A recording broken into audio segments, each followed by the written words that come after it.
শুরুতেই চলে যাব ডক্টর সরকারের কাছে। ডক্টর সরকার, এই মুহূর্তে দাঁড়িয়ে মাস্ক পরা মাস্ট, সেই মাস্কে যদি এই সমস্যা দেখা যায় যেটাকে আপনারা মাস্ক নিয়ে বলছেন, সমাধান কি?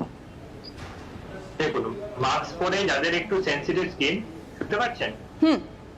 হ্যাঁ, যাদের একটু সেনসিটিভ স্কিন, তাদের ড্রাই স্কিন, তাদের ক্ষেত্রে এক্সিমা এই জিনিসটা বেশি হবে, বা যাদের সোরিয়াসিস আছে তাদেরও একটু সমস্যা বাড়তে পারে। কারণ ফ্রিকশন থেকে বা যে ম্যাটেরিয়াল গুলো ব্যবহার করা হচ্ছে, যে মাস্কের ম্যাটেরিয়াল যদি কাপড়ের না হয়, যেটা যদি সিনথেটিক হয়, সেক্ষেত্রে তাদের হচ্ছে ঠোঁটের চারপাশে যে র্যাশের কথা বলছেন সেগুলো বেশি হওয়ার কথা। তো সেক্ষেত্রে মাস্কের ম্যাটেরিয়ালটা, যে মাস্কটা ব্যবহার করছেন সেটা মানে ভালো করে বুঝতে হবে, যেটা কটনের করা উচিত। এবং মাস্কটা যদি খুব টাইট করে পরে থাকেন, যারা মেডিকেল লাইনে আছেন, যাদের প্রায় দিনে 12 ঘন্টা মাস্ক পরতে হয়, তাদের ক্ষেত্রে একটা ফ্রিকশনের জন্য সোরিয়াসিস বেড়ে যেতে পারে, কিংবা তাদের হতে একটা ইরোশন হতে পারে, সেখানে কেটে যেতে পারে, দাগ হয়ে যেতে পারে, ইনফ্লামেশন হয়। তো সেক্ষেত্রে তার সঠিক মাস্ক চয়ন করাটা জরুরি। যেটা যদি বেশিক্ষণ পরে থাকতে হয়, সেক্ষেত্রে মুখে ময়েশ্চারাইজার ব্যবহার করা ড্রাই স্কিনের জন্য। আর যাদের একটু অয়েলি স্কিন, তাদের ক্ষেত্রে পিম্পলসটা বেড়ে যায়, কারণ সেখানে গ্ল্যান্ড গুলো ক্লগ হয়ে যায়, তেল বেরোতে পারে না মুখের অয়েল গুলো, এখানে পিম্পলস ফ্লেয়ার আপ করে, কিছুটা ফ্রিকশনের জন্য ফ্লেয়ার আপ করে। তাদের ক্ষেত্রে একটু জেল বেসড কোনো ময়েশ্চারাইজার, তারা যদি বেশি ময়েশ্চারাইজার মাখে তাতে আবার পিম্পল প্রেসিপিটেট করবে, তাদের একটু জেল বেসড ময়েশ্চারাইজার ব্যবহার করা উচিত। মাস্ক তো আমাদের করতেই হবে। দু ধরনের মাস্ক, যেমন N95 মাস্ক, এটা দেখতে পাচ্ছেন। N95 মাস্ক যদি এরকম কানের পাশ দিয়ে লাগানো থাকে, সেগুলো যথেষ্ট টাইট হয়ে থাকে, তো সেক্ষেত্রে আমাদের সমস্যাটা বেশি। যাদের ফ্রিকশন হয়ে মুখে জ্বালা করছে বা কোথাও কেটে যাচ্ছে, তাদের ক্ষেত্রে কিছুটা পেছনে বাঁধা যায় এরকম মাস্ক পরা ভালো।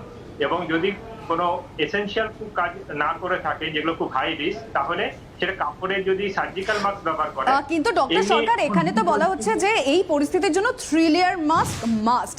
সেক্ষেত্রে দাঁড়িয়ে যদি এই সমস্যাগুলো যাদের হচ্ছে, তাদের তো হাওয়া না যাওয়ার কারণেই হচ্ছে, সেক্ষেত্রে 3 লেয়ার মাস্ক পরলে তো সমস্যাগুলো থেকে যাবে।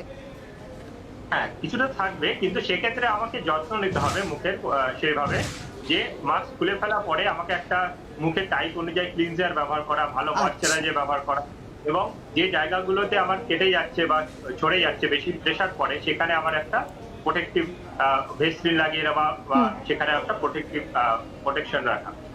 দেখুন, আমি আয়ুর্বেদের লোক, আমি সবসময় আয়ুর্বেদকে ভালোবাসি এবং আয়ুর্বেদ নিয়েই আমি চর্চা করতে চাই, এই কারণেই আপনাকে জিজ্ঞেস করলাম, নিয়েই আমি উপদেশ সাধারণত দেব।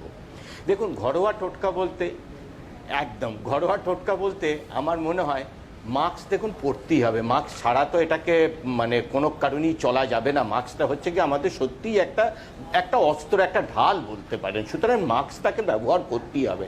আবার তার সাথে সাথে আমার স্কিনকেও বাঁচিয়ে রাখতে হবে।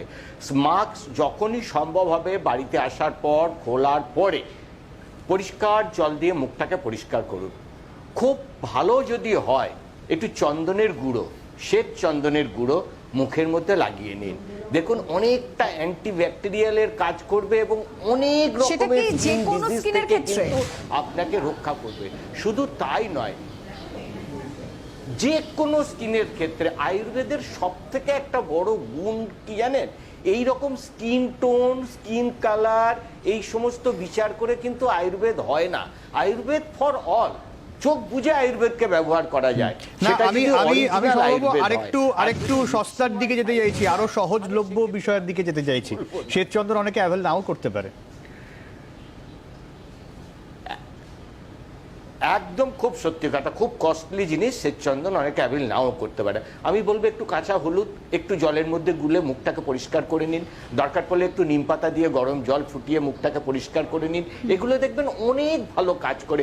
তুলসী পাতা দিতে পারেন। তুলসী পাতা অ্যান্টি ফাঙ্গালের জন্য অত্যন্ত ভালো একটা, ওর মধ্যে গুণ আছে, প্রপার্টি আছে।